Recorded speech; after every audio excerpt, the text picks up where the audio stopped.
আমার মতো কে কে আছো তোমরা বলো তো। আমার অবস্থা হয়েছে কি বলো তো, একদম আলাদা, একদম আলাদা। কবেকার ভিডিওগুলো যে আমি কবে কবে এডিট করি কোনো ঠিক ঠিকানা নেই। আর তোমরা কি ভাবছো আমি কোথায় যাচ্ছি এই মিষ্টি ফিষ্টি নিয়ে রেডি হয়ে? তো কোথাও না, আমি বলে দিচ্ছি তোমাদেরকে আমি কোথায় যাচ্ছি। তো তোমরা দিদিকে দেখে বুঝতেই পেরেছো যে আমি কোথায় এসেছি। তো আমি চলে এসেছি আজকে রিয়াদের বাড়ি। তো আগামী 14ই অক্টোবর হলো রিয়ার বার্থডে। তো আগামীকাল হলো ওর বার্থডে। তো কালকে আমি আসতে পারবো না, কালকে সোমবার আছে, আমার কাজ আছে। তো সেই কারণে আমি রিয়ার বাড়ি আসতে পারবো না বলে আমি আজকে চলে এসেছি। তো ওদের বাড়িতে চলে আসার পরে আমি কাকিকে বললাম যে কাকি আমি খাওয়া দাওয়া তো করে এসেছি, কিন্তু কাকিও শুনবে না, রিয়াও শুনবে না, দিদিও শুনবে না। তো যাই হোক, ওদের বাড়ি থেকে দেখতে পাচ্ছ দুপুরবেলা গেলাম, কাকি খাওয়া দাওয়া করে আমি আর রিয়া একটু রেস্ট নেওয়ার পরে আর দুই বান্ধবী মিলে বেরিয়ে পড়লাম। তো রিয়াকে দেখছো কেমন আউটফিট, ওকে যা লাগছে না, সত্যি কথা বলতে আমরা দুই বন্ধু মিলে অনেক দিন পরেই বের হলাম, আর আমাদের সেই 2-3 মাস পরেই দেখা হলো। তো এই হলো আমার কলেজ ফ্রেন্ড, তুমি জানো আমার খুব ক্লোজ ফ্রেন্ড। তো যাই হোক, বেস্ট ফ্রেন্ডের চেয়েও অনেক বেশি। তো আমাদের বন্ধুত্ব খুবই ভালো। তো ওর কালকে বার্থডে, আমি আসতে পারবো না, আরও মন টন খারাপ করে আছে, তুই কেন আসবি না, তুই কেন আসবি না। তো যাই হোক, ও বলছে যে তুই আজকেও আসবি কালকেও আসবি। তো আমি অনেক কিছু মানানোর পরে, যে যাই হোক অনেক কিছু ঝগড়া ফগড়া হলো, দুজনের মধ্যে ঝগড়া ফগড়া হওয়ার পরে দেখতে পাচ্ছি এটা হলো মোহন, এটা হলো রিয়ার বয়ফ্রেন্ড। তো এখানে দুর্গাপুজোর মানে আইসক্রিম স্টল বসিয়েছিল, তো এখানটায় মোহনের সাথে দেখা করতে আসলাম। মোহন আইসক্রিম বিক্রি করার জন্য বসে আছে, আর এদিকে আমি আর রিয়া বললো চ এখানে পাশে একটা প্যান্ডেল হচ্ছে খুব সুন্দর দেখতে। তো গাইস সত্যি কথা বলতে আমি পুজোতে তো তেমনভাবে বের হয়নি, মনিকা আর খুশনিয়ার সাথে একদিন বেরিয়েছিলাম। তাও আমরা পাটুলি ঘুরে বাড়ি চলে গেছি। আর সত্যি এখানকার প্যান্ডেলটা এত সুন্দর করেছে গাইস। এটা হলো বাঘা যতীনে প্যান্ডেলটা করেছে। আর তোমরা কে কে বাঘা যতীনে এসে প্যান্ডেলটা দেখেছো তোমরা অবশ্যই কমেন্ট করে জানাবে। আর সত্যি কথা বলতে প্যান্ডেলটা প্রচুর প্রচুর সুন্দর করেছে, মানে এত সুন্দর করেছে কি বলবো তোমাদেরকে। তো দেখতেই পাচ্ছ প্যান্ডেলের ভেতরে আমি ঢুকে পড়লাম। তো কেন জানি না এক এক জায়গায় স্লো মোশন হয়ে যাচ্ছে ভিডিওটা, নিজে থেকে হচ্ছে কি না বুঝতে পারছি না। তো এখানটায় এত সুন্দর ডেকোরেশন করেছে গাইস, আমি তো দেখে পুরো মন ভরে গেছে। আর ঠাকুরটাও ছিল খুব সুন্দর দেখতে, সত্যি কথা বলতে পুরো মন ভরে গেছে। আর আমি এই ফার্স্ট দেখলাম একটা ঠাকুর, আর আমি কোথাও ঘুরতে যাইনি, আর রিয়ারও ছুটি ছিল না কাজ, তো সেই কারণে আমরা কোথাও বের হইনি। তো আজকে আমাদের দুই বান্ধবীকে কেমন লাগছে তোমরা কমেন্ট করে জানাবে। আর এখানকার সত্যি প্যান্ডেলটা এত সুন্দর, রিয়াকে বললাম তুই একটু আগে আগে হাঁট, আমি ভিডিও করে দিচ্ছি। তো দেখতে পাচ্ছ আগে আগে হাঁটছে, তো আমি একটু ভিডিও করে দিলাম। আর এত সুন্দর লাগছে, আমি মনে হচ্ছে এখান থেকে যেন না যাই। তো যাই হোক, শেষমেশ আমাকে যেতেই হবে, কারণ তোমরা বুঝতেই পারছো বাড়ি থেকে অনেকক্ষণ আগেই বেরিয়েছি। আর বেরোনোর কারণ হলো আমি ভেবেছিলাম যে দুই বান্ধবী মিলে একটু তাড়াতাড়ি বেরোবো, ঘুরে ফুরে খাওয়া দাওয়া করে তারপর যাব।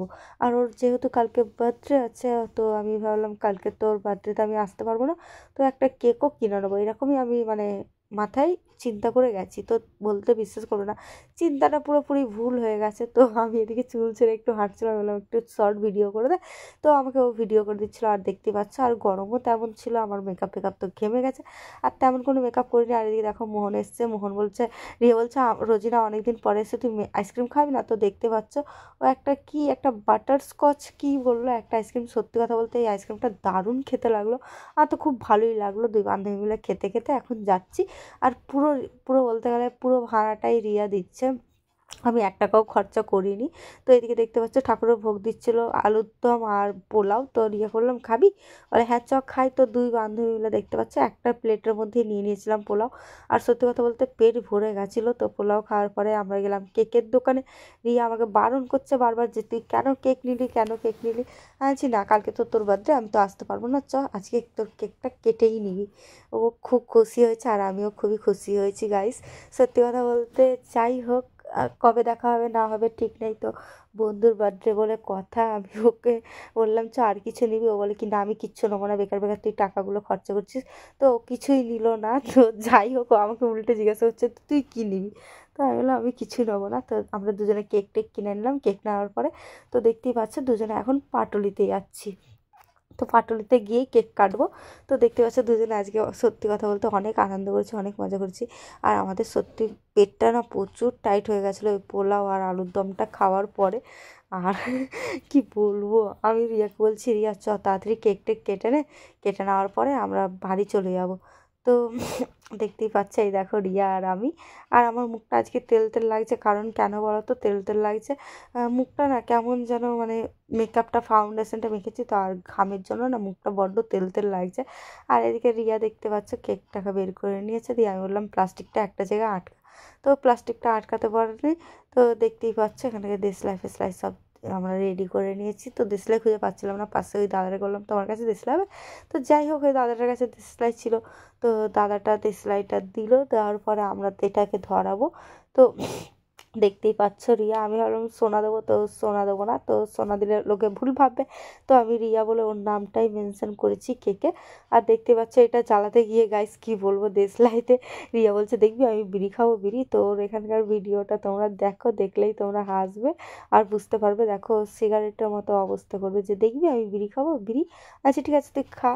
তো দেখতেই পাচ্ছ এক এক সময় কেমন করছে, এই দেখো ও করছে আর হাসছে, আর আমারও হাসি লাগছে। আর এটা ধরাতে গিয়ে গাইস কি বলবো তোমাদেরকে, এটা যখনই ধরবে আর দেখো বেশিক্ষণ জ্বলবে না আর ফেটে যাবে। আর আমার কি হাসি লেগেছিল, এত হাসি লেগেছিল কি বলবো। তো যাই হোক ওটাকে ধরেই বাইরে ফেলে দিয়েছে, বাইরে ফেলার পরে দেখতেই পাচ্ছ ও কেকটাকে কেটে নিচ্ছে। তো কেকটা কাটার পরে দেখো আমরা দুই বান্ধবী মিলে, ও সত্যি কথা বলতে জানি না কতটা খুশি হয়েছে, কিন্তু আমি যতটুকু পেরেছি আমি করেছি। তো আমি মানে আমার সামর্থ্য অনুযায়ী আমি করেছি। এই ফার্স্টবার আমি কোনো বন্ধুর জন্মদিন আমরা দুজনে মিলে পালন করলাম, আমি আর রিয়া মিলে। আমি বলছি তুই খা তুই খা, আমি ওর হাত সরিয়ে দিচ্ছিলাম। তো যাই হোক এদিকে দেখো আমরা কেক ফেক কেটে আমরা মানে একটু পরে বেরিয়ে পড়বো। তো রিয়া বললো কেক খা একটু, আমি বলছি খাবো না, আমার পেট একদম ভর্তি আছে।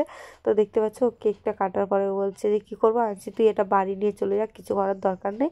ও বলছে না তুই কেকটা একটু খা, মানে ও নাছোড়বান্দা, ও যা বলবে তাই করে ছাড়বে, ওই রকমই অবস্থা। তো ব্ল্যাক ফরেস্ট কেকটা সত্যি খুবই ভালো লাগে, আর কার কার ভালো লাগে তোমরা জানাবে অবশ্যই। আর আমার ভাগ্যে তো গাইস ঠান্ডা লাগা তো যাবে না, এমনই আমার কপাল, তোমাদেরকে কি বলবো।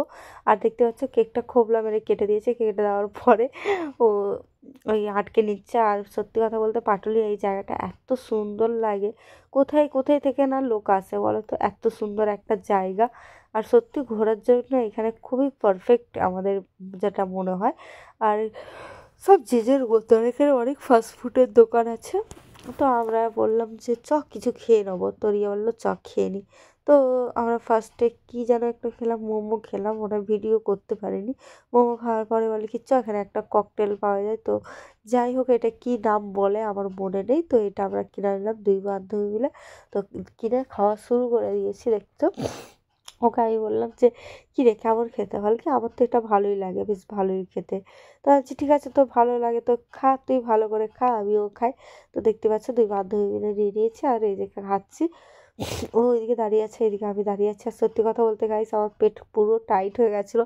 শেষমেশ আমি যখন না খেতে পেরেছি রিয়াকে বললাম লাস্টে এটা তুই খেয়ে নে। তো দেখতে পাচ্ছ আমরা দুই বান্ধবী মিলে খাওয়ার পরে এদিকে মানে কি ভাসমান বাজার, এই নৌকার ভেতরে উঠে গেছি। তো নৌকা এটা যখন ফার্স্টে করেছিল এত সুন্দর লাগছিল কি বলবো গাইস। তো যাই হোক এদিকে আমি রিয়াকে টাটা বলে আমি অটোতে উঠে পড়েছি, কারণ অনেকটা রাত হয়ে গেছে, বাড়ি থেকে তো বারবার ফোন করছে, কারণ অনেকক্ষণ আমি আগে বেরিয়েছিলাম। তো সেই কারণে বাড়ি থেকে চিন্তা করছে যে সেই দুপুরবেলায় বেরিয়েছে এখনও কেন আসে না।